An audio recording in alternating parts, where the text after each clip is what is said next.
Is that a High Life mask? High Life man. Or That woman. was funny. A 2-1 victory. I mean, you just feel that excitement coming through the air.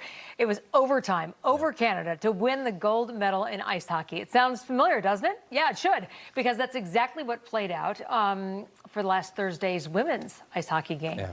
So they duplicated it yesterday. The men did. Rowdy crowd, rowdy crowd. Megan Keller scoring just over 4 minutes into overtime to secure the gold for the U.S. women's team. This came on the heels of the heroics from team captain Hillary Knight, who scored the game tying goal with just under 2 minutes remaining in regulation after the Americans had been kept off the scoreboard for the first 57 minutes of the game. Yeah, what great talent we've got on both sides. Someone who knows a thing or two about Olympic glory is Jenny Potter. She was a key member of the first U.S. women's hockey team to capture Olympic gold back in 1998 at the ripe old age of 19. Just 3 U.S. women's hockey players to compete in 4 Olympiads, capturing 3 more silver medals in her illustrious career. And it's our pleasure to speak with Jenny right now. Thanks for joining us.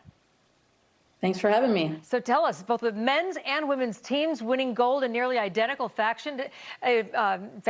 Describe your emotions as you're watching all of this.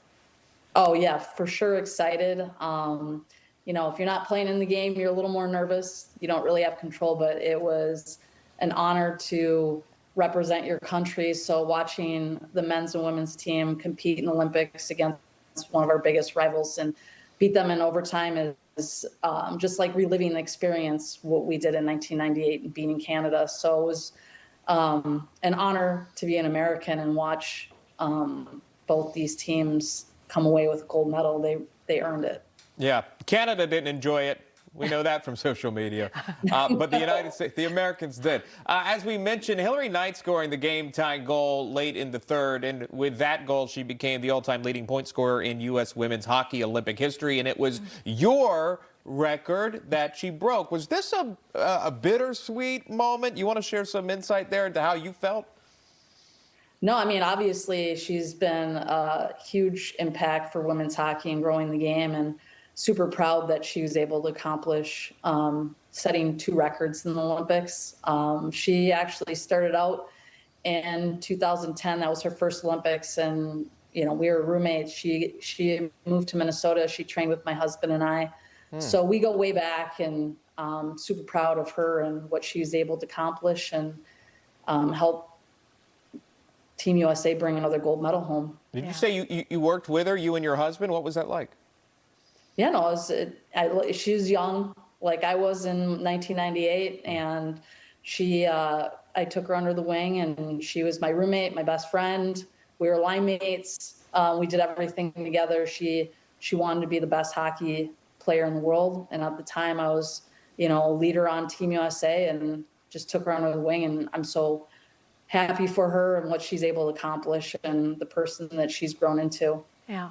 We don't want to rub salt in the wound of the runner-up Canadian team, but I wanted to get your perspective on what they're experiencing because you have some personal experience with this. Take a look at the images on your screen, and there isn't a smile to be found anywhere. I mean, obviously, you're going to be upset because you've let Olympic gold slip through your fingers, but still, what a feat getting to that point. Can you speak to that, you know, the mixed emotions that you have there?